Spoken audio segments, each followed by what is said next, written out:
Anoche hablamos del príncipe y el dragón. Y nos dimos cuenta que el príncipe es Cristo y el dragón es Satanás. Nos dimos cuenta que Satanás es el gran ¿qué? Perdedor. Y que Cristo es el gran ¿qué? El gran ganador. ¿Y en cuántas etapas ha ganado o ganará Cristo? En todas. ¿Pero cuántas estudiamos anoche? 6. ¿Cuántas? 6, ¿seguro? ¿O fueron 7? Vamos a contarlas. ¿Dónde fue el primer lugar que ganó Cristo? En el cielo. Luego Cristo ganó ¿dónde? Cuando nació. En tercer lugar, Cristo ganó en la cruz del Calvario. En cuarto lugar, Cristo ganó durante los 1260 años. En quinto lugar, ganó cuando la tierra ayudó a la mujer. En sexto lugar, Cristo vencerá cuando el remanente final sea perseguido. ¿Y cuál será la victoria final de Cristo sobre Satanás? Después de los 1000 años, cuando sea destruido junto con los impíos. ¿Cuántas etapas entonces estudiamos anoche? Estudiamos 7 etapas en la gran controversia entre el bien y el mal. Y nos dimos cuenta que el gran vencedor fue y será ¿quién? Cristo Jesús. Y que por lo tanto debemos decirle a la gente que se una ¿a quién? A Cristo. ¿A cuánto le gusta unirse a un perdedor? ¿A cuánto le gusta perder? No le gusta perder. Entonces, ¿a quién hay que unirse? Hay que unirse al equipo ganador. ¿Y quién es el jefe del equipo ganador? Es Cristo Jesús. Ahora, durante esta semana vamos a estudiar temas proféticos. Yo creo que hemos llegado al punto donde debemos hablar cosas esenciales. Y debemos olvidarnos de lo que no es esencial, de lo que no es vital, lo que no es importante. Yo creo que hoy en día necesitamos regresar al mensaje profético de la Iglesia Adventista del Séptimo Día. Y durante esta semana vamos a trazar temas proféticos. Ustedes notarán en esta mañana que nuestro tema es el mensaje de Elías el profeta. Mañana en la noche, Dios mediante, vamos a hablar del mensaje de Elías, el falso profeta. Porque vamos a encontrar que no solamente hay un verdadero profeta Elías, sino que también hay un falso profeta Elías, que falsifica la obra del verdadero Elías. Luego, el lunes en la noche, vamos a hablar de los 7 ángeles de Apocalipsis 14. Y ustedes dirán, ¿7 ángeles? ¿Cómo así 7 ángeles? Si en Apocalipsis 14 se mencionan los 3 ángeles. Pero el capítulo entero tiene 7 ángeles y lo vamos a encontrar. Luego el martes en la noche queremos estudiar el tema como ladrón en la noche. Queremos estudiar el cierre de la puerta de la gracia. ¿Será posible que el cierre de la puerta de la gracia sorprenda a la mayoría de los adventistas del séptimo día? ¿Será posible que yo podría ser sorprendido por el cierre de la puerta de la gracia? Bueno, si ustedes creen que todos los adventistas van a estar muy bien preparados para el cierre de la puerta de la gracia, sería bueno que vinieran a ese tema en esa noche, porque vamos a encontrar que la mayoría de los adventistas van a ser sorprendidos por el cierre de la puerta de la gracia y no van a estar listos. Y vamos a estudiar sobre cómo podemos estar listos cuando se cierre la puerta. Luego el miércoles 16, Dios mediante, estudiaremos el tiempo de supremo apuro. Las primeras 4 plagas del libro de Apocalipsis vamos a estudiar el miércoles en la noche. Y entonces el jueves 17 queremos estudiar las últimas 3 plagas. Porque las plagas las vamos a estudiar en 2 segmentos. Es muy largo para estudiar en un solo segmento. Así que el miércoles estudiaremos las primeras 5 en realidad. Y luego el jueves estudiaremos las últimas 2 plagas. Y finalmente, el día viernes en la noche, esperamos terminar con una ceremonia bautismal también. Trazaremos el tema una eternidad con el Padre. Estudiaremos lo que sucederá cuando lleguemos a la patria celestial con Cristo Jesús. Pero en esta mañana queremos hablar del mensaje de Elías, el profeta. Ahora, si yo les preguntara qué es un profeta, posiblemente muchos responderían que un profeta es alguien que tiene la capacidad de predecir el futuro, de anunciar de antemano lo que va a suceder en el futuro. Pero ¿saben ustedes que según la definición bíblica, un profeta no es primordialmente una persona que predice el futuro o que dice de antemano qué es lo que va a pasar en el futuro? Un profeta tiene otra razón especial de existir, más importante que meramente predecir el futuro. Y para entender el papel de un profeta, necesitamos entender primero el pacto que hizo Jehová entre su persona e Israel. Ahora, ustedes recuerdan que en el monte Sinaí Dios hizo un pacto con su pueblo, ¿no es cierto? Dios le dijo a su pueblo, yo seré su Dios y ustedes serán mi pueblo. Yo los protegeré, los cuidaré, los amaré y ustedes me responderán a mí, me amarán, me obedecerán y se conservarán única y exclusivamente ¿para quién? Para mí, dijo Dios. Ahora, ¿cuáles eran las condiciones del pacto? ¿Cuál fue el pacto en realidad? Sabemos que Dios hizo un pacto entre Él e Israel, que Israel obedeciera y amara a Dios, quien los amaba a ellos. Pero ¿cuáles eran las condiciones del pacto? ¿Cuál era en realidad el pacto? El pacto eran los 10 mandamientos. Note lo que dice Éxodo, el capítulo 34 y el versículo 28. Éxodo 34 y el versículo 28. Noten lo que dice aquí, hablando de Moisés. Dice, y él estuvo allí con Jehová 40 días y 40 noches. No comió pan ni bebió agua. Y escuchen bien lo que dice. Y escribió en tablas las palabras de la ¿qué? De la alianza. Algunas versiones dicen del ¿qué? Del pacto. ¿Y cuántas palabras son las palabras del pacto? Las 10 palabras o los 10 mandamientos. En otras palabras, Dios le dijo a Israel, yo los amaré a ustedes, los protegeré en la enfermedad y en la salud, en la prosperidad y en la adversidad. Me conservaré solo para ustedes. Pero Dios le dijo a Israel, al mismo tiempo, al contraer matrimonio conmigo, ustedes deben amarme y deben obedecerme. Y las condiciones del pacto son ¿qué? Los 10 mandamientos. Ahora, ¿cuál era el sello del pacto? El sello del pacto, la señal que distinguía a Israel como el pueblo obediente de Dios, obediente a los mandamientos, era que ellos observaban ¿qué? El sábado como señal de que tenían ¿cuántos dioses? Uno, el verdadero Dios creador. Al guardar el sábado estaban indicando que tenían un solo esposo, un solo Dios verdadero, que era ¿quién? Cristo Jesús. Pero yo les pregunto, ¿Israel vivió de acuerdo a las condiciones del pacto? ¿O Israel tuvo otros amantes? Israel tuvo muchos amantes, ¿no es cierto? Se vinculó con las naciones paganas, se vinculó con las religiones apóstatas y se mezcló con ellos. Lo cual significa que no se conservaron solamente para Dios su esposo, porque Israel era la esposa, Dios era el esposo, y las condiciones del matrimonio eran los 10 mandamientos. Ahora yo le pregunto, cuando un hombre y una mujer se casan, ¿hay condiciones para el matrimonio? Cuando el ministro hace el matrimonio, él dice, te conservarás solamente para él mientras ambos vivieres, le amarás en la enfermedad y en la salud, en la prosperidad y en la adversidad. ¿No hay condiciones en el matrimonio, sí o no? Claro, y es conservarse el uno para el otro. Pero ¿qué hizo Israel? Israel, en vez de conservarse solamente para Dios, empezó a mezclarse con otros dioses y llegó a adoptar otros dioses. ¿Y cómo llama la Biblia eso? Cuando un hombre se casa con una mujer y de repente la mujer o el hombre empieza a tener relaciones con otros, ¿cómo llama la Biblia eso? Lo llama adulterio o fornicación. En otras palabras, Israel se tornó fornicaria. En vez de cumplir las condiciones del pacto, empezó a casarse con otras naciones. Y por lo tanto, escuchen bien, ahora Dios levantó profetas. ¿Y por qué levantó a los profetas?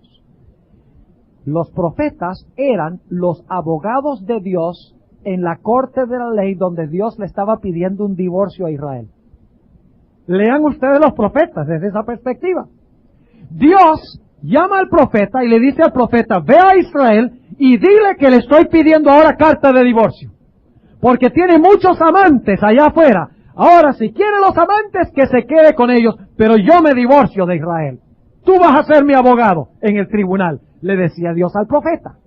Y el profeta venía con el fin de decirle a Israel, arrepiéntete, entrégate al único Dios verdadero, abandona a esos otros amantes, vuelve a Dios, y Dios está dispuesto de salvar el matrimonio. Pero si tú insistes en ir con esas otras naciones, en fornicar y cometer adulterio, en violar las condiciones del pacto, los 10 mandamientos, si insistes en vez de guardar el séptimo día, el sábado, si insistes en venerar el día del sol y el Dios Sol, entonces el divorcio será irrevocable.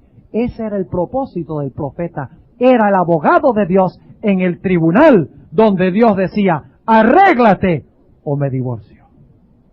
Y ese fue el papel por el cual Dios levantó a Elías, el profeta. Abran sus Biblias conmigo a Primera de Reyes, el capítulo 16. Primera de Reyes, el capítulo 16. Israel debía estar casado con ¿cuántos esposos?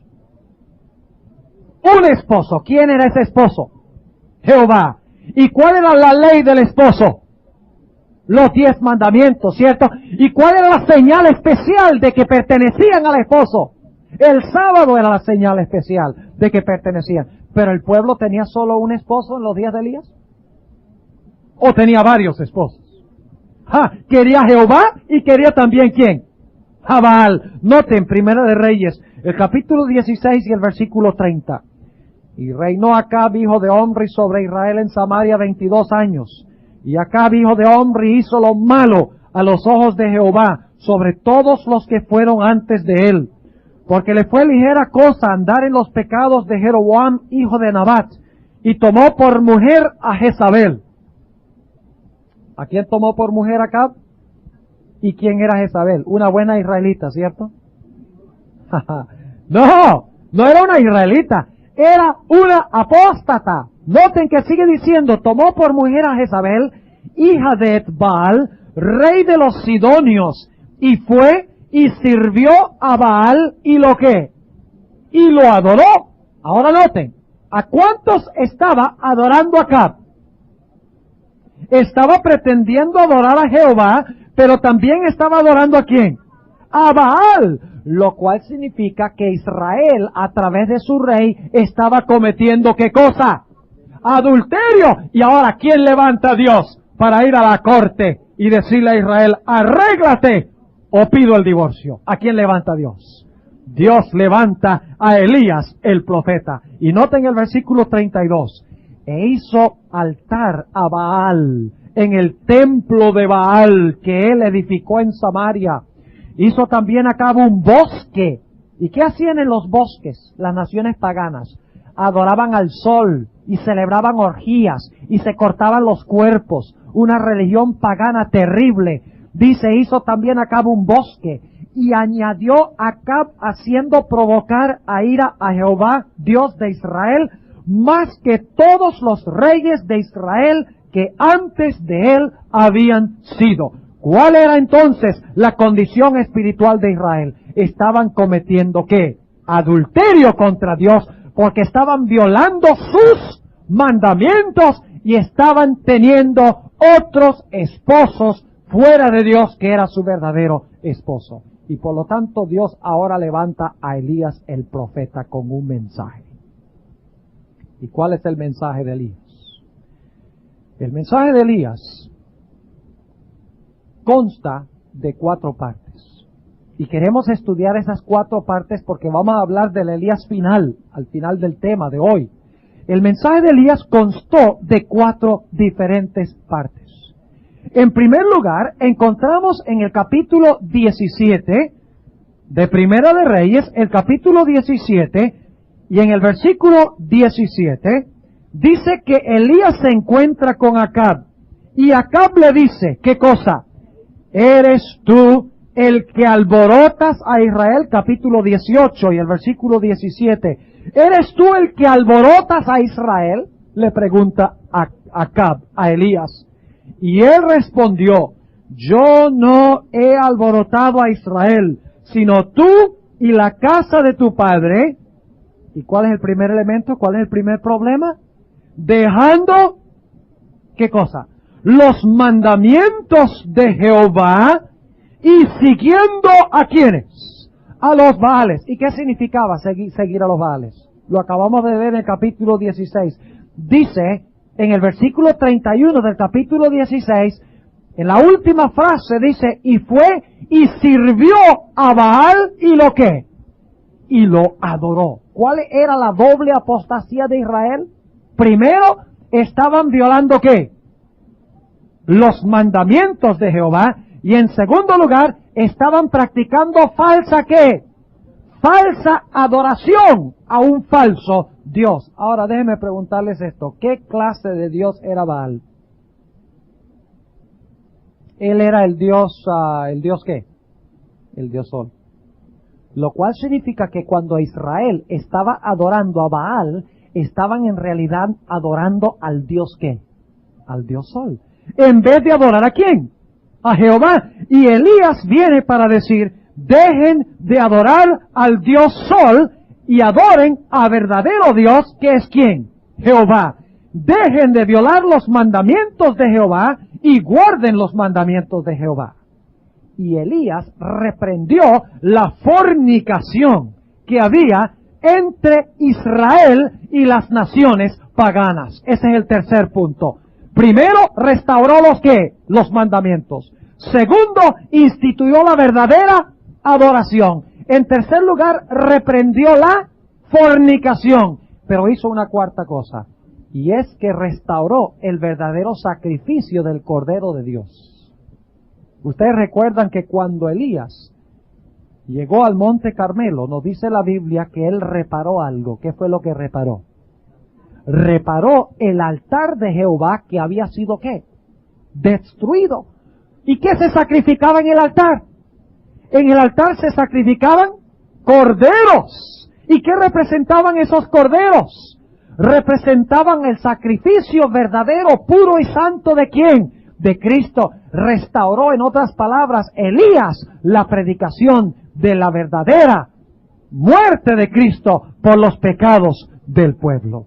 Ahora yo quiero preguntar, como resultado de la fornicación y de abandonar los mandamientos y de adorar falsamente, ¿cuál fue el producto en la nación de Israel? ¿Hubo caos? ¿Desastre? ¿Sí o no? Claro que sí. Ustedes recuerdan que Elías cerró los cielos para que no lloviera. Y como resultado reinó en Israel un desastre terrible, que dice la Biblia que inclusive el palacio del rey estaba en problemas. Porque mandaron un emisario para tratar de conseguir agua, porque las bestias, inclusive del rey Acab, se estaban muriendo. Ahora, desastres. ¿Qué sucede cuando hay sequía? ¿Qué hay? ¿Qué sucede cuando hay sequía? Hay hambre. ¿Y qué pasa si dura suficiente tiempo el hambre? Hay muerte. Y si hay muerte, viene con la muerte ¿qué costa? ¿Qué más? Bueno, destrucción sí, pero junto con la muerte viene pestilencia, exactamente, enfermedades. Ahora, imagínense, mis apreciados hermanos, que en los Estados Unidos en ninguna parte lloviera por 3 años. Ni cayera nieve por 3 años. ¿Qué sucedería en este país? Imagínense, si cuando deja de llover un verano, ya los agricultores están viendo la cosa difícil. Imagínense dejar de llover por 3 años. Ahora, ¿por qué fue que existía esa condición en Israel? Vamos a leerlo en Segunda de Crónicas. Segunda de Crónicas, el capítulo 7 y el versículo 13 y 14. Dios explica por qué reinaba esa situación. Segunda de Crónicas, el capítulo 7 y el versículo 13 y el versículo 14. Dice, aquí está hablando Jehová, si yo cerrare los cielos, que no haya lluvia, y si mandare a la langosta que consuma la tierra, o si enviare pestilencia a mi pueblo. ¿Qué dice Dios? 3 cosas hay aquí. En primer lugar, si no hay ¿qué? Si no hay lluvia. En segundo lugar, si hay ¿qué? Langostas que consuman la tierra. En tercer lugar, si hay pestilencia o enfermedad entre mi pueblo. ¿Por qué es que suceden esas cosas? Versículo 14. si se humillare mi pueblo, sobre los cuales mi nombre es invocado, y oraren, y buscaren mi rostro, y se convirtieren de sus malos caminos, entonces yo oiré desde los cielos, y perdonaré sus pecados, y sanaré la tierra. ¿Por qué razón estaba la tierra en esa condición tan terrible en los días de Elías? Por los malos caminos del pueblo. Porque estaban en primer lugar desobedeciendo ¿qué? Los mandamientos de Dios. En segundo lugar estaban practicando falsa adoración. Mientras que pretendían adorar a Jehová, estaban adorando también ¿a quién? Estaban adorando a Baal. Y en vez de exaltar a Cristo, el Cordero de Dios, estaban exaltando a Baal. Y todo el tiempo que exaltaban a Baal, creían que estaban siguiendo la religión de Dios correcta y que estaban bien con Jehová. Y por lo tanto ahora Dios levanta a Elías el profeta con el mensaje. Y cuando Elías predica el mensaje, el pueblo dice, ¡Gloria al Señor! ¡Aleluya! Este es un mensajero de Dios. Eso es lo que dice el pueblo, ¿cierto? Ojalá. Cuando vieron las calamidades, cuando vieron el caos, la pestilencia, el hambre, la mortandad por causa de los pecados de Israel, ¿a quién le echaron la culpa? Le echaron la culpa a Elías. Y dijeron, el culpable de toda esta situación, de los desastres en la sociedad, es Elías. ¿Ve? Nada había pasado antes que viniera él. Y ahora él viene y dice que no debemos adorar a Baal. Y dice que debemos seguir los mandamientos de Dios. Y que no debemos cometer fornicación. Y que debemos edificar el altar de Jehová. Y dice todas estas cosas y como resultado vienen desastres. Por lo tanto, si podemos matar a Elías, todos nuestros problemas se van a solucionar. Ahora yo quiero preguntarles, ¿cuántos enemigos tenía Elías? Tenía muchos, pero en realidad tenía 3 enemigos principales. Y queremos estudiar esos 3 enemigos principales. En primer lugar, tenemos al rey Acab. ¿Qué era Acab? ¿Qué posición tenía Acab? Él era el rey ¿de dónde? El rey de Israel. Era el gobernante político. Era el que daba dirección a la nación. Ahora, ¿con quién se unió Acab, el rey? Se unió con Jezabel. ¿Qué clase de carácter tenía Acab? Él era fuerte, ¿verdad? Él tenía mente propia. Y él hacía todo lo que él creía que debía hacer, ¿cierto? Falso. ¿Saben ustedes qué clase de carácter tenía Acab según la Biblia? Según Patriarcas y Profetas, página 84, él era, vamos a usar una expresión que entiendan, era una gallina. Era débil. Tenía un carácter. La sierva de Dios usa la expresión, tenía un carácter como plastilina. ¿Saben qué es plastilina? ¿Qué característica tiene la plastilina? Ustedes le dan la forma con sus manos como quieran. Y Acab era plastilina en las manos de ¿quién? El rey era plastilina en las manos de Jezabel. Y Jezabel se unió con Acab en fornicación, en adulterio. El rey de Israel con una reina pagana, con Jezabel. Y los dos se aliaron con el fin de destruir ¿a quién?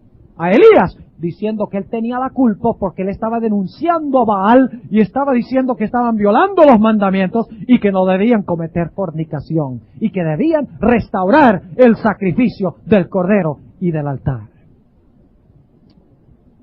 Pero había un tercer grupo de enemigos.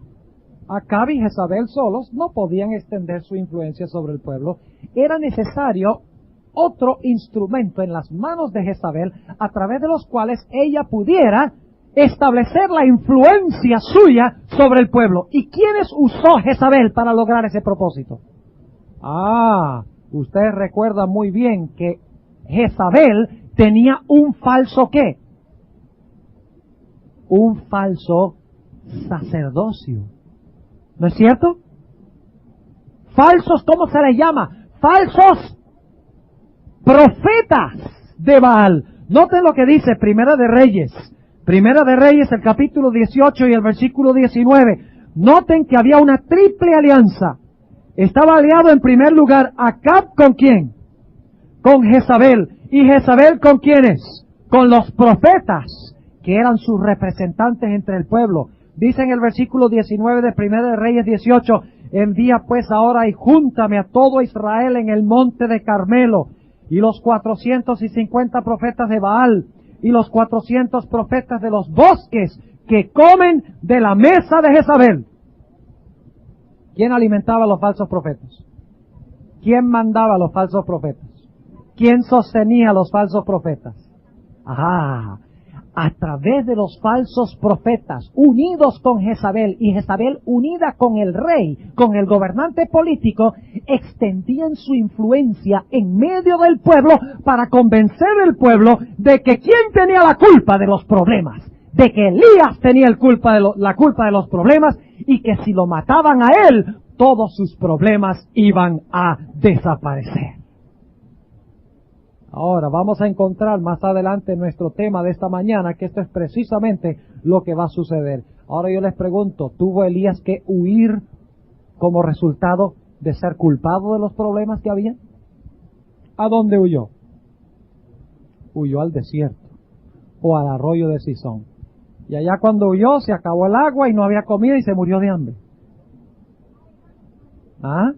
¿Qué fue lo que pasó con el mensajero de Dios?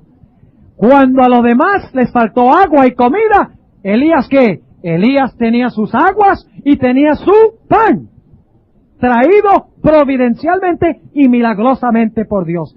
Cuando se decretó la muerte de Elías, por causa de su mensaje, fue preservado milagrosamente por Dios, y sus aguas y su pan estuvieron seguros cuando estaba bajo el decreto de muerte de Acab, Jezabel y los falsos profetas. Pero yo quiero preguntarles, ¿hubo un grupo de profetas que sí murieron a manos de Jezabel? ¿Hubo mártires durante este periodo?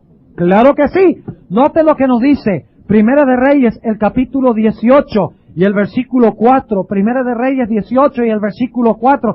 No crean ustedes que en el tiempo de angustia previo todas las personas van a sobrevivir. Habrá mártires como resultado de una triple alianza. Veremos más adelante. Dice en Primera de Reyes 18:4, porque cuando Jezabel, ¿qué?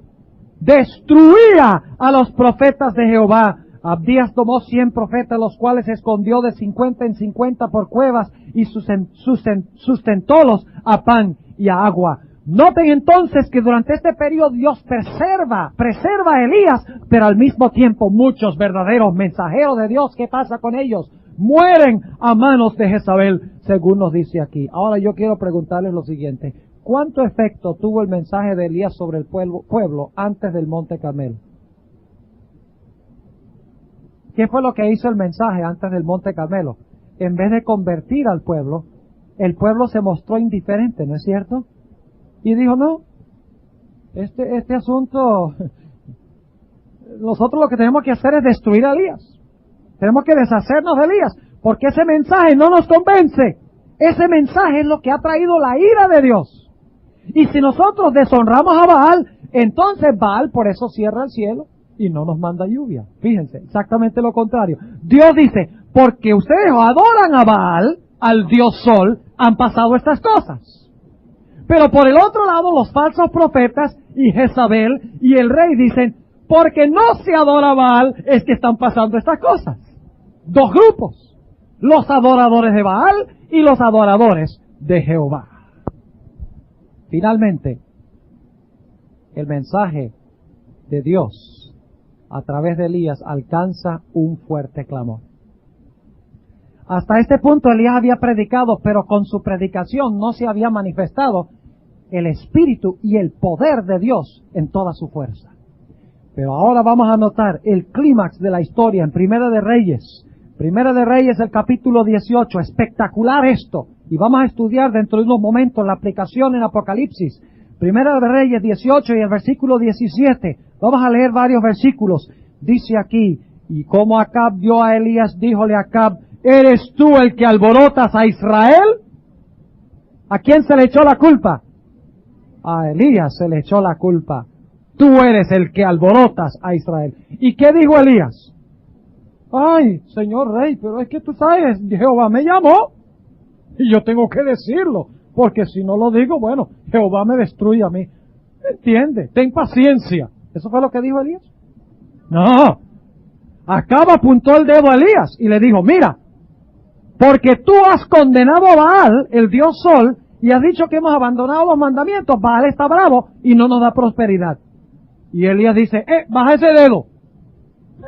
Y ahora Elías es el que sube el dedo. ¿Y qué es lo que dice en el versículo 18? Y él respondió, yo no he alborotado a Israel, sino tú y la casa de tu padre, dejando los mandamientos de Jehová y siguiendo a los Baales. Y ahora noten el versículo 19. Envía pues ahora y júntame a todo Israel en el monte de Carmelo. Y los 450 profetas de Baal, y los 400 profetas de los bosques que comen de la mesa de Jezabel.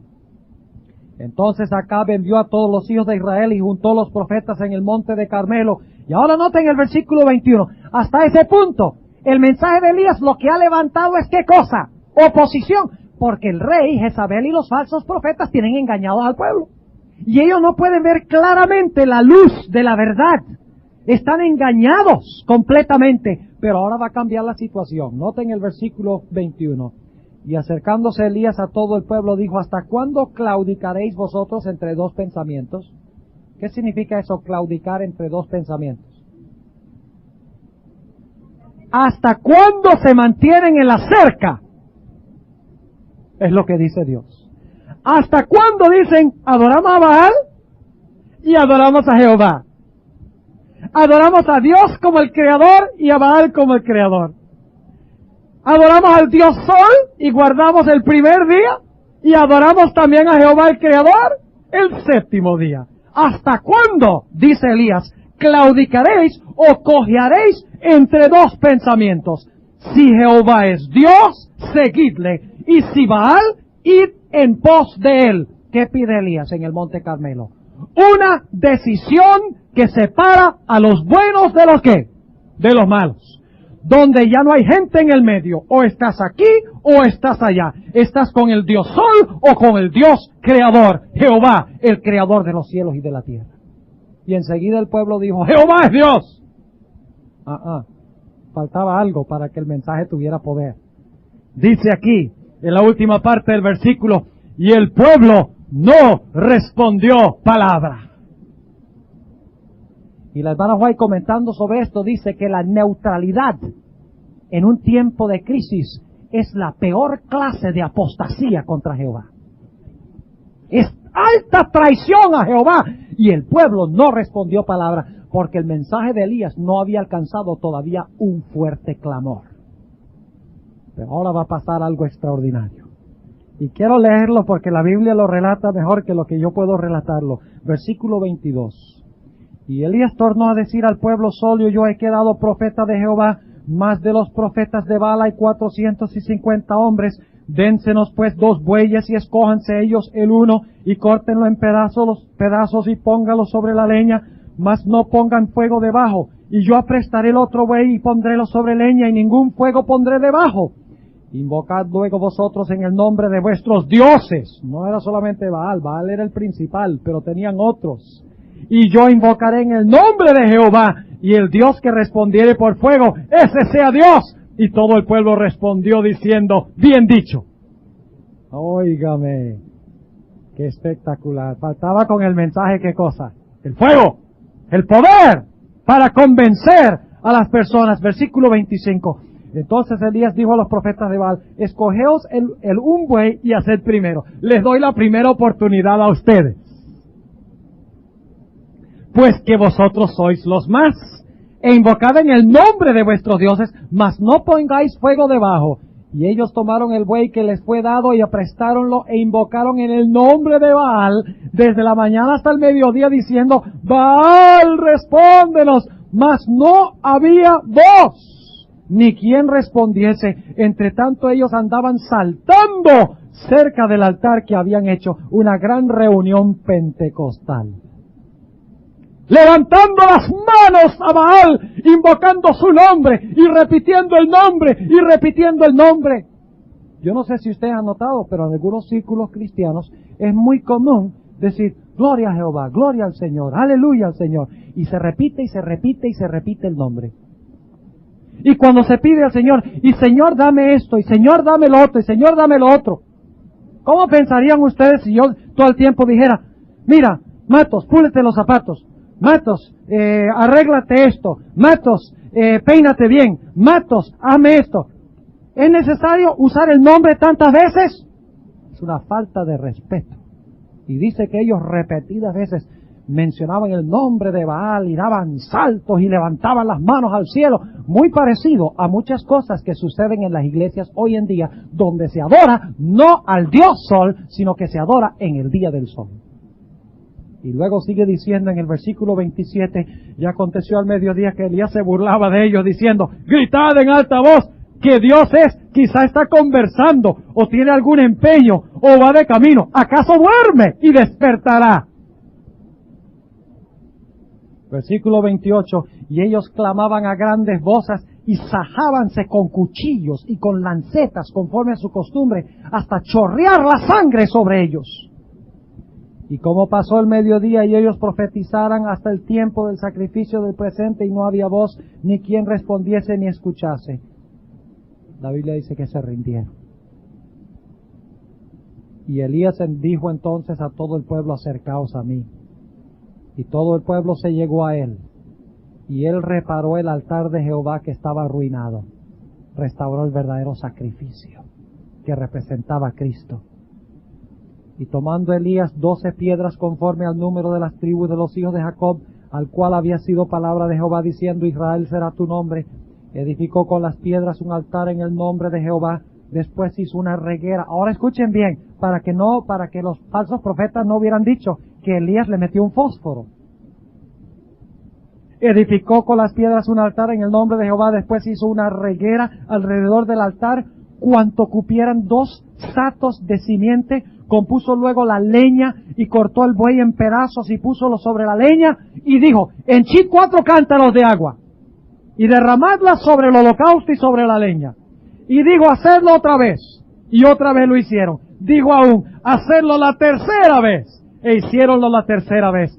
De manera que las aguas corrían alrededor del altar y había también henchido de agua la reguera o la zanja que hicieron alrededor del altar. Y como llegó la hora de ofrecerse el holocausto, llegóse el profeta Elías y dijo, Jehová Dios de... Qué diferente la forma de adorar a Elías, ¿no? Nada de saltos, nada de gritos, nada de repetición constante del nombre de Jehová, nada de levantar locamente las manos hacia el cielo. No, sencillamente se arrodilla y dice, Jehová, Dios de Abraham, de Isaac y de Israel, sea hoy manifiesto que tú eres Dios en Israel, que yo soy tu siervo y que por mandato tuyo he hecho todas estas cosas. Respóndeme, Jehová, respóndeme, para que conozca este pueblo que tú, oh Jehová, eres el Dios y que tú volviste atrás el corazón de ellos. Y ahora noten el versículo 38, se unió con el mensaje el ¿qué? El poder del fuego. Versículo 38, entonces cayó fuego de Jehová, el cual consumió el holocausto y la leña y las piedras y el polvo y aún lamió las aguas que estaban en la reguera. ¿Saben ustedes qué clase de fuego se necesita para consumir piedras? Y polvo. Este es un fuego del cielo poderoso que se unió al mensaje de Elías. Y luego, ¿cuál es el resultado entre el pueblo? Versículo 39. Y viéndolo, todo el pueblo cayeron sobre sus rostros y dijeron, Jehová es el Dios, Jehová es el Dios. Y las muchedumbres ahora responden al llamado de Dios y abandonan la adoración a Baal. Pero había un grupo de personas que insistían todavía en adorar a Baal. ¿Y quiénes eran? Jezabel, Acab y los falsos profetas. Dice en el versículo 40, y díjoles Elías, prended a los profetas de Baal, que no escape ninguno. Y ellos los prendieron y llevólos Elías al arroyo de Sisón, y allí los degolló. Y poco después de esto, Elías fue trasladado al cielo sin ver la muerte en un carro de fuego. Ahora surge la pregunta, ¿por qué dio Dios esta historia tan espectacular a su pueblo? ¿Será que esto es solamente historia antigua? ¿Que una vez pasó, se realizó, que debemos leerla como una historia que nos inspira el alma? ¿O será que esta historia de Elías se va a volver a cumplir otra vez? Vamos a leer en el libro de Malaquías el capítulo 4. Malaquías el capítulo 4. Y vamos a ver que Dios va a levantar nuevamente a Elías. Malaquías el capítulo 4. Y empezando en el versículo 4. Malaquías 4 y el versículo 4 dice: acordaos de la ley de Moisés, mi siervo, al cual encargué en Horeb ordenanzas y leyes para todo Israel. He aquí, yo os envío ¿a quién? A Elías el profeta, antes que venga el día de Jehová grande y terrible. Él convertirá el corazón de los padres a los hijos y el corazón de los hijos a los padres, no sea que yo venga y con destrucción hiera la tierra. Noten que Dios dice que antes del día grande y terrible de Jehová. ¿Y cuál es el día grande y terrible de Jehová? ¿Cuál es el día grande y terrible de Jehová? Vamos a leerlo en Apocalipsis el capítulo 6. ¿Cuál es el día grande y terrible de Jehová? Noten el capítulo 6 de Apocalipsis. Apocalipsis el capítulo 6. Y vamos a leer en el versículo 17. Apocalipsis 6 y el versículo 17. El día grande y terrible de Jehová. Noten Apocalipsis 6, 17. Después de hablar de las señales en el sol, la luna y las estrellas y el terremoto y el hecho de que los hombres se esconden en las cuevas y entre los montes, dice: porque el gran día de su ira es venido. ¿Y quién podrá estar firme? O sea que antes de la segunda venida, Dios va a levantar nuevamente ¿a quién? Va a levantar nuevamente a Elías, el profeta. No un individuo, sino un movimiento que tiene las mismas características de Elías.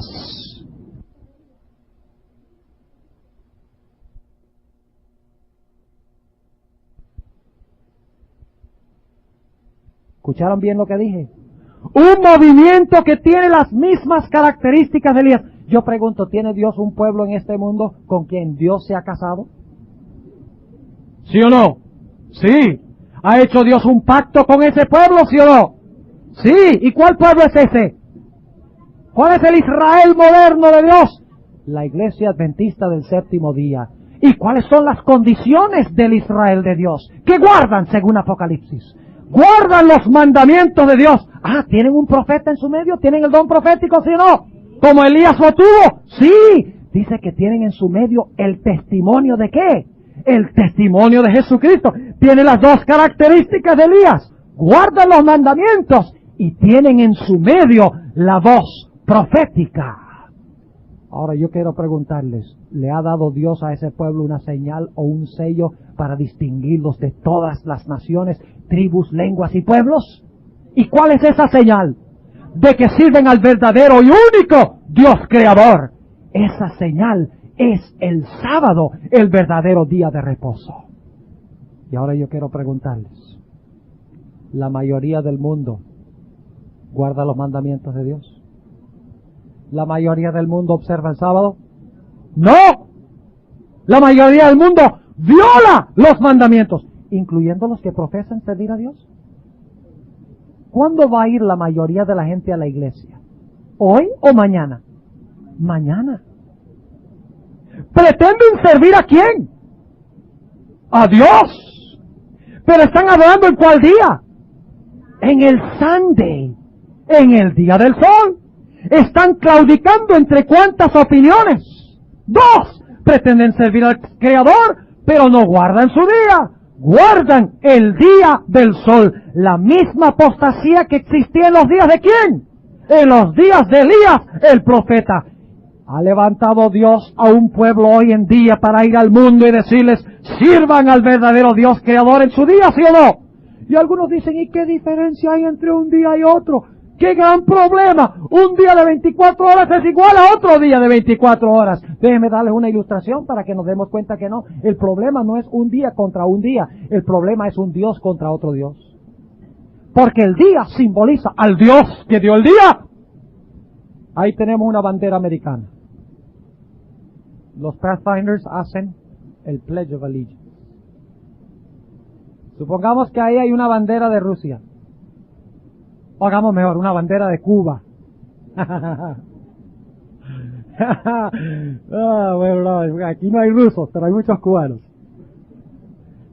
Una bandera de Cuba y de repente un individuo dice, I pledge allegiance to the flag of the United States of America and to the republic for which it stands, one nation under God, indivisible with liberty and justice for all.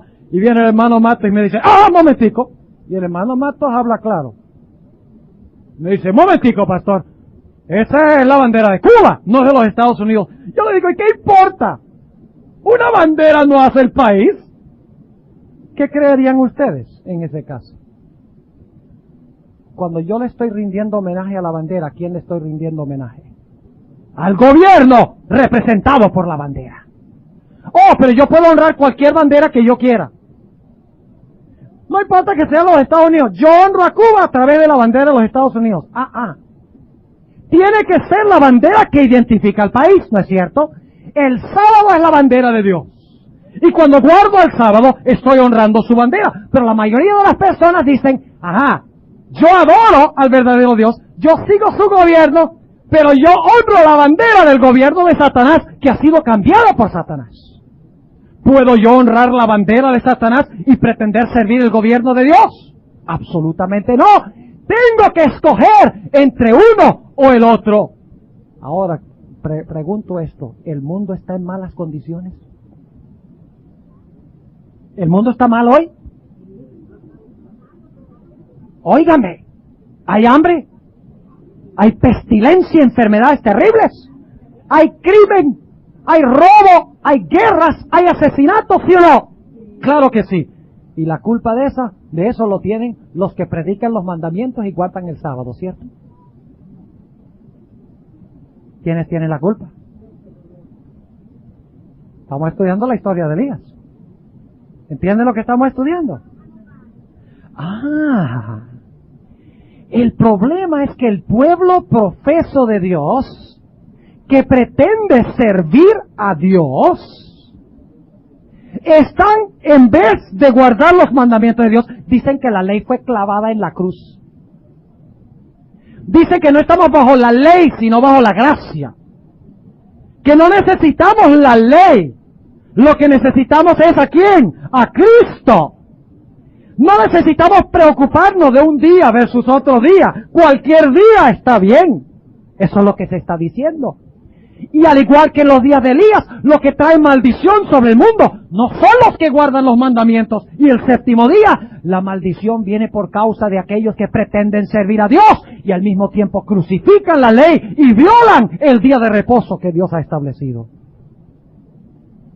Pero dice la Biblia que va a llegar el punto en que se le va a echar la culpa a ¿quiénes? ¿A quién le echaron la culpa en los días de Elías? A Elías. Y él tenía la culpa, ¿verdad? No, él no tenía la culpa. Él sencillamente les estaba explicando por qué la situación existía que estaba, ¿verdad? Pero le echaron la culpa al que era inocente, al mensajero de Dios. Yo quiero preguntarle, según el libro de Apocalipsis, ¿se acusará al remanente de Dios? ¿Se perseguirá al pueblo de Dios por causa de su predicación poderosa? Sí, la mayoría del mundo aceptará el mensaje. No, rechazarán el mensaje. ¿Tendrá que huir el pueblo de Dios al destierro, sí o no? Y el pueblo de Dios allá en el destierro se morirá de hambre y de sed. No, dicen los salmos que su pan y su agua estará ¿qué? Estarán ciertas, estarán seguros, serán preservados como Elías. Se dictará un decreto de que no se puede comprar ni vender. ¿Cómo vamos a comer si no podemos comprar y vender? ¿Quién va a alimentarnos? Los ángeles, como Elías. Se va a dar un decreto de que los hijos de Dios sean muertos si no adoran la imagen de la bestia, ¿sí o no? Sí. ¿Morirán algunos de los hijos de Dios durante este tiempo de angustia previo? Claro que sí. ¿Están captando el cuadro? Es una historia muy interesante. Ahora yo pregunto, ¿cuántos son los enemigos del pueblo de Dios al final de la historia? ¿Cuántos eran los enemigos de Elías en el Antiguo Testamento? 3. ¿Cuántos creen ustedes que serán los enemigos del remanente final? Oiga, pero ustedes son muy inteligentes.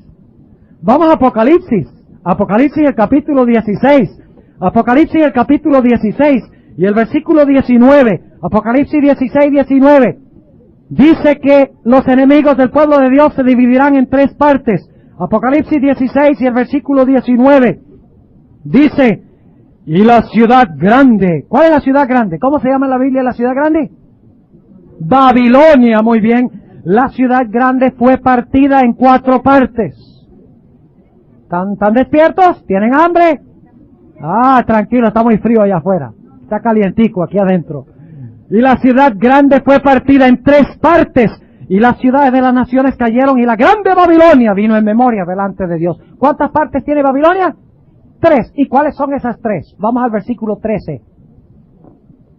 Y vi salir de la boca del dragón, y de la boca de la bestia, y de la boca del falso profeta, 3 espíritus inmundos a manera de ranas. ¿Cuántas partes tiene Babilonia? 3. ¿Cuáles son las 3? El dragón, ¿qué más? La bestia, ¿y qué más? Y el falso profeta. Ahora, ¿a qué equivale el dragón? Satanás es el dragón, pero anoche vimos en nuestro estudio que además de ser Satanás el dragón, también los reyes del mundo que él usa para cumplir sus propósitos son simbolizados por el dragón. Porque el que se paró al lado de Cristo para devorarlo cuando naciera, no fue Satanás en persona, sino que fue ¿quién?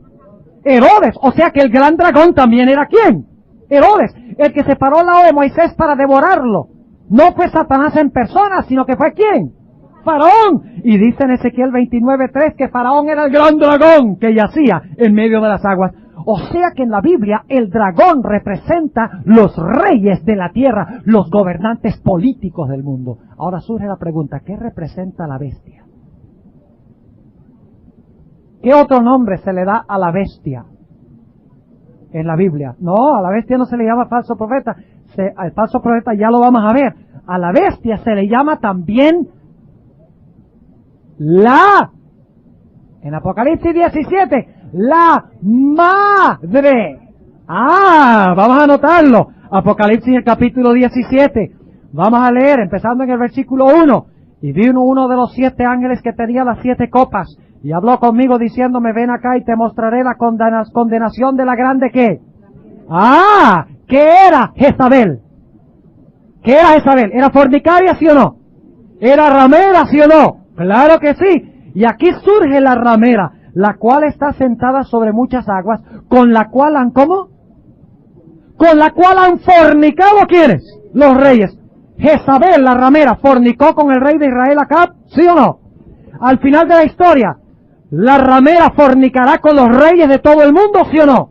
Ahora yo quiero preguntarles, ¿qué representa una mujer pura en la Biblia?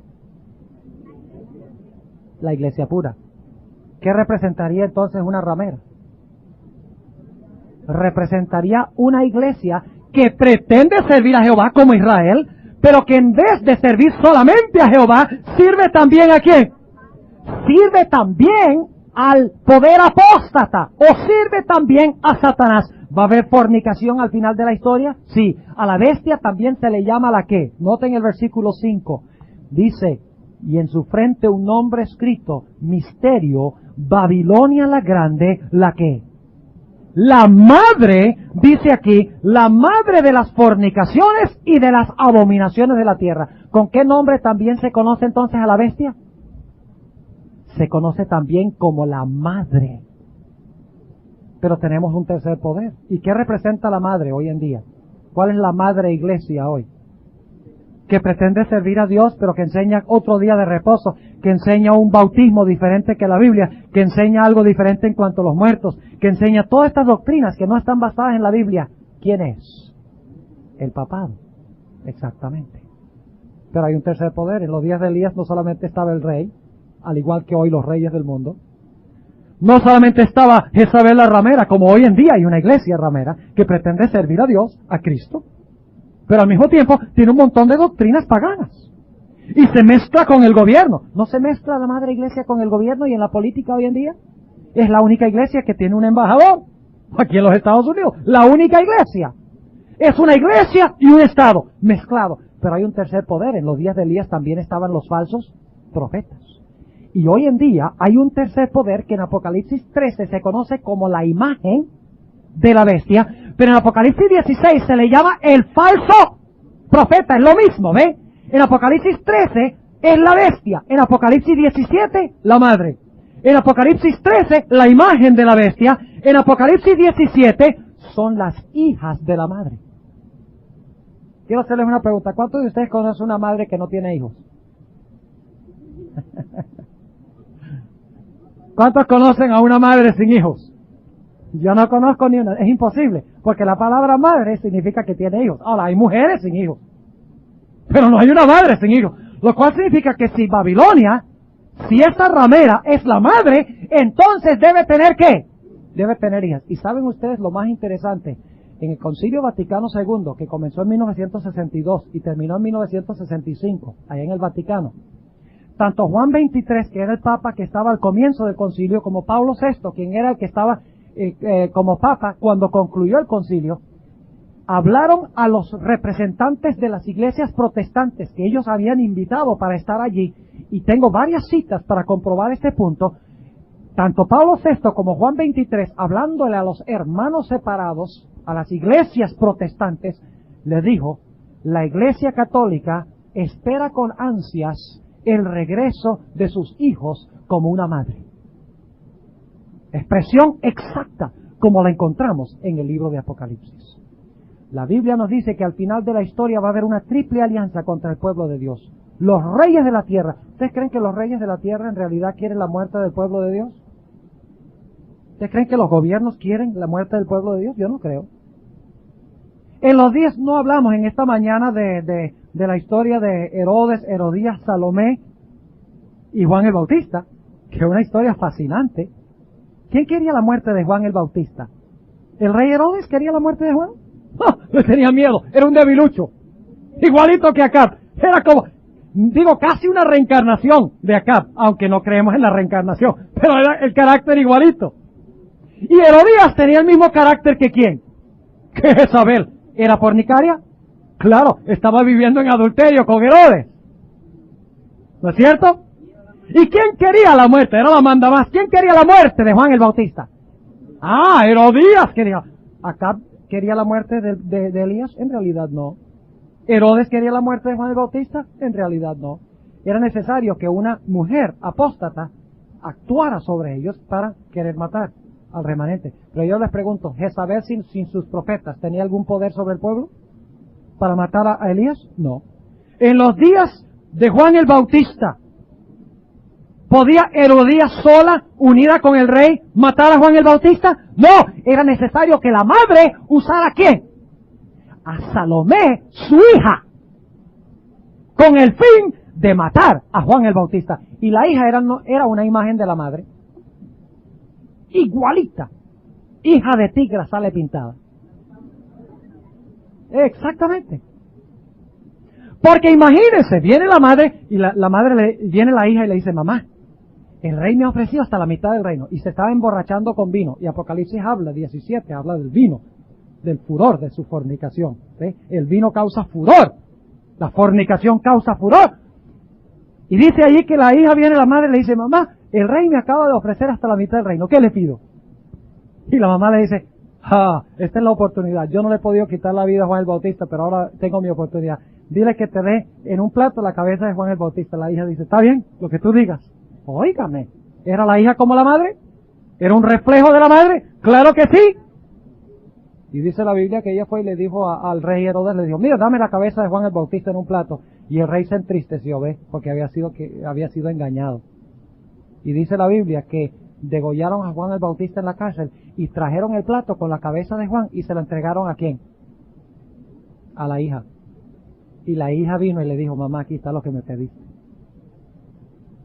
¿Era la hija una imagen de la bestia? ¿Era una imagen de la madre?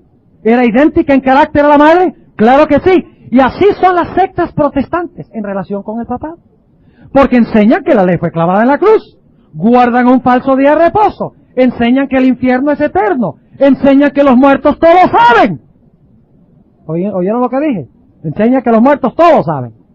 Y la Biblia dice que los muertos no la saben. Es un reflejo, en otras palabras, de las enseñanzas de la madre. Y la Biblia dice que se levantará este poder, Babilonia, en contra del pueblo de Dios. ¿Y cuánto efecto tendrá el mensaje del pueblo de Dios? ¿Cuánto tiempo? Déjenme preguntarles en realidad hoy, mis hermanos, mirándolo bien, ¿cuánto efecto ha tenido el mensaje adventista sobre el mundo? Hablamos de grandes éxitos, y ha habido grandes éxitos, pero los adventistas son 6 millones. Y el mundo tiene más de 5.000 millones de habitantes. Hay países del mundo donde ni siquiera hay un adventista. En Mauritania, por ejemplo, en África, ni un solo adventista. Aparentemente falta algo para convencer a las almas. ¿Y qué es lo que falta? Apocalipsis 18. El monte Carmelo final. Falta el poder de la ¿qué? ¿Qué representa el fuego en la Biblia? El fuego en la Biblia representa el Espíritu Santo. Hace falta ¿qué? El fuego. Lenguas de fuego, como en el Pentecostés. Y cuando caiga el poder de la lluvia tardía que debemos anhelar y debemos pedir y prepararnos para recibir hoy, y no decir cuando caiga, y hablamos de un futuro, debemos prepararnos hoy para recibirla, mis hermanos. Cuando suceda eso, dice la Biblia que algo espectacular sucederá. Capítulo 18 y el versículo 1. Después de estas cosas vi otro ángel descender del cielo teniendo grande potencia, y la tierra fue alumbrada de su gloria. ¿Fue alumbrado el monte Carmelo con la gloria de ese fuego, sí o no? La gente en el valle vio la gloria del fuego. Claro que sí. Y cuando vieron el fuego unido con el mensaje de Elías, ¿qué dijeron? ¡Oh, Jehová, Él es Dios! ¡Jehová, Él es Dios! ¿Y qué dice este ángel? Versículo 2. Y clamó con fortaleza en alta voz diciendo, caída es la grande Babilonia, y es hecha habitación de demonios. ¿Qué es hecha Babilonia? ¿Saben que cuando yo presento este tema a no adventistas, primero les muestro qué es Babilonia? Bueno, primero empiezo leyendo este texto. Y luego les presento qué es Babilonia y al final vuelvo a leer otra vez este texto. Y noten la descripción del texto. ¿Cómo es Babilonia? ¿Cuántas partes tiene Babilonia? 3. No digamos que solamente la ramera es Babilonia. No, los reyes que se unen a la ramera son Babilonia. Y la imagen o las hijas también son Babilonia. Tiene 3 partes Babilonia. Dice aquí en el versículo 2, caída es la grande Babilonia y es hecha habitación de demonios. ¿Qué es Babilonia? Habitación de demonios y guarida de todo espíritu inmundo y albergue de todas aves sucias y aborrecibles. Cuando yo comienzo la lección sobre Babilonia en el seminario de Apocalipsis, empiezo leyendo ese versículo y le pregunto a la gente, ¿cuántos de ustedes les gustaría pertenecer a una organización con esa descripción? Y nadie levanta la mano. Y luego les enseño la lección sobre Babilonia y les muestro que Babilonia son los gobiernos que se unen con la ramera y las hijas que se unen también con la ramera con la intención de matar al pueblo de Dios. Y luego hago la pregunta al final otra vez y le digo, ¿cuántos de ustedes quieren salir de esa organización? Y óigame, las manos suben pero velozmente. Porque ¿quién va a querer pertenecer a algo que se describe como lleno de demonios y toda clase, albergue de toda clase de aves sucias y aborrecibles? Nadie quiere pertenecer a eso. Quieren escaparse. Mis apreciados hermanos, el mensaje del pueblo de Dios lo encontramos nosotros en los mensajes de los 3 ángeles. Y vamos a concluir dentro de un momento. ¿Cuál es el mensaje de Elías? Tenía 4 partes. 1, restaurar los mandamientos. 2, ¿adorar a quién? Al verdadero Dios. 3, reprendió la ¿qué? La fornicación o la unión de la iglesia con el Estado. Y 4, restauró el verdadero sacrificio del Cordero. Ese mensaje se encuentra en los mensajes de los 3 ángeles. Vamos a leerlos. Versículo 6 de Apocalipsis 14. Y vi otro ángel volar por en medio del cielo que tenía el Evangelio eterno. ¿Qué es el Evangelio eterno? No tenemos tiempo para leerlo, pero en 1 Corintios 15, 3 y 4 dice que el Evangelio eterno es que Cristo murió por nuestros pecados. Lo primero, Cristo murió por nuestros pecados. Para predicarlo a los que moran en la tierra y a toda nación y tribu y lengua y pueblo, diciendo en alta voz, temed a Dios y darle honra. ¿Qué significa temer a Dios y darle honra? Vamos a estudiar estos mensajes más detalladamente en otro tema esta semana. ¿Qué significa temer a Dios y darle honra? En Eclesiastés dice, temed a Dios y guarda sus mandamientos. Temed a Dios y darle honra, porque la hora de su ¿qué? De su juicio ha llegado. ¿Y qué se hace en un juicio? ¿Cuál es el propósito de un juicio? Vienen dos personas, una en lo correcto y el otro en lo incorrecto. ¿Y qué hace el juez? El juez lo que hace es separar quién está en lo correcto y quién está en lo incorrecto. ¿No fue eso lo que pasó en el Monte Carmelo? ¿No quedaron separados los buenos y los malos? ¿Sí? La hora de su juicio ha llegado, y luego dice, y adorad a aquel que ha hecho el cielo, la tierra, el mar y las fuentes de las aguas. ¿Cuál Dios es ese? El Dios ¿qué? Creador. ¿Y cuál es su señal? El sábado. El mensaje del primer ángel nos llama a guardar los mandamientos, nos llama a guardar el sábado, y el mensaje del segundo ángel llama a la gente que está metida donde no se hace eso, para que ellos ¿qué? Salgan. Versículo 8, y otro ángel le siguió diciendo, ha caído Babilonia, aquella grande ciudad, porque ella ha dado a beber a todas las naciones del vino del furor de su fornicación. Y Apocalipsis 18 agrega, salid de ella, pueblo mío, para que no seáis partícipe de sus plagas. Y luego noten el versículo 9, hemos visto cómo el mensaje del día final tiene que ver con el Evangelio eterno, el verdadero sacrificio de Cristo por nuestros pecados, su muerte y resurrección. Hemos visto que tiene que ver con los mandamientos de Jehová. Hemos visto que tiene que ver con llamar a la gente a salir de donde se está cometiendo ¿qué? Según el segundo mensaje, fornicación espiritual, querer servir a Dios y a Satanás al mismo tiempo. Ahora, ¿tiene también el mensaje de los tres ángeles que ver con la verdadera y la falsa adoración? ¿Con adorar a Jehová en su día o a Baal en su día? Sí, noten el mensaje del tercer ángel. Dice, y el tercer ángel lo siguió diciendo en alta voz, si alguno adora a la bestia y a su imagen, y toma la señal en su frente o en su mano. ¿Cuál es la señal? El domingo, como el día de reposo, sí, el día del sol. Este también beberá del vino de la ira de Dios, el cual está echado puro en el cáliz de su ira, y será atormentado con fuego y azufre delante de los ángeles, tantos ángeles, y delante del Cordero. Y luego el mensaje del tercer ángel concluye diciendo, aquí está la paciencia de los santos, aquí están los que guardan los mandamientos de Dios y tienen la fe de Jesús. Ahora, mis hermanos, lo que nos espera es grande. Aquellos que proclamen el mensaje de Dios tendrán que proclamarlo bajo circunstancias difíciles. Hoy en día, si ustedes proclaman el mensaje, ¿los persiguen? Aquí en Union City, cuando ustedes van a una casa, sacan una pistola y los matan. Lo peor que pueden hacer es ¿qué? Tirarles la puerta. Por eso deben mantener la nariz un poquito alejada de la puerta. Eso es lo peor que puede pasar. Hoy en día no hay el odio que va a prohibir comprar y vender y que los van a matar por sus convicciones. Mis hermanos, aprovechemos tiempos de prosperidad. Aprovechemos la época de oro ahora, cuando podemos testificar fácilmente, porque llega el tiempo muy pronto cuando va a ser difícil testificar por Cristo.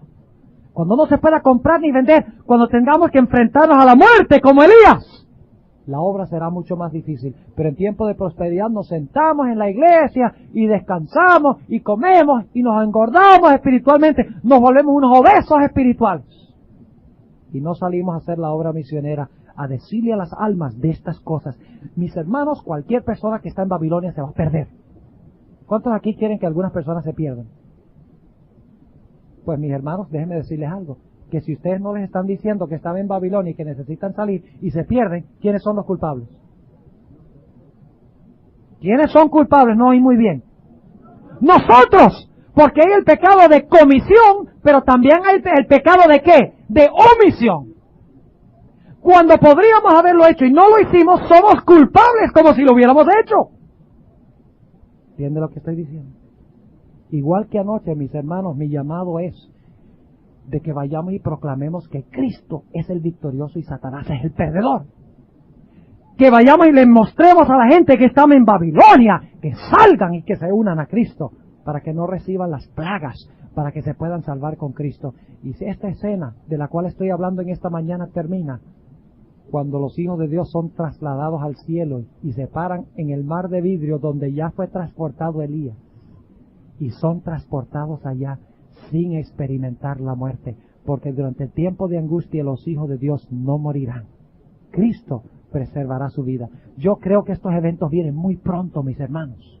Este mundo no puede durar mucho más tiempo. Es imposible que este mundo dure más tiempo, hermanos.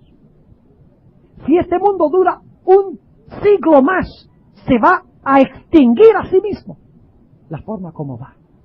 Aprovechemos la oportunidad y vayamos y testifiquemos por Cristo, de tal manera que la gente pueda escapar de estas cosas que pronto sobrevendrán al mundo. Oremos. Amante Padre Celestial, en esta mañana hemos estudiado el mensaje de Elías el profeta. Tú quieres que nosotros seamos ese Elías, que nosotros proclamemos ese mensaje, Señor. Danos sabiduría, danos espíritu de estudio y de oración, y ese celo para trabajar por ti, para decirle a las almas que están perdidos en Babilonia, que Babilonia es el reino de Satanás, que Él es el perdedor, y que es necesario que salgan de Babilonia y se unan al vencedor, a Cristo. Ayúdanos, Señor, a aprovechar cada oportunidad para testificar por Cristo. Bendice a esta iglesia, ayúdala a crecer, Señor. Te ruego que bendigas también a las visitas. En esta mañana hemos hablado en términos fuertes de Babilonia, pero hablar de Babilonia no estamos hablando de individuos dentro del sistema. Tú amas a las personas sinceras aun cuando están en Babilonia. Nosotros también amamos a esas almas sinceras, Señor. Por eso es que tú las llamas a salir y a unirse a tu pueblo. Te ruego, Señor, que bendigas a cada visita, que las ayudes a entender la urgencia de salir de Babilonia y unirse al pueblo que guarda los mandamientos de Jehová y tiene la señal de Dios, que es el sábado como el día de reposo. Gracias por haber estado con nosotros. Bendícenos el resto de este día. Concédenos el reposo de nuestras almas. En el nombre de Jesús. Amén.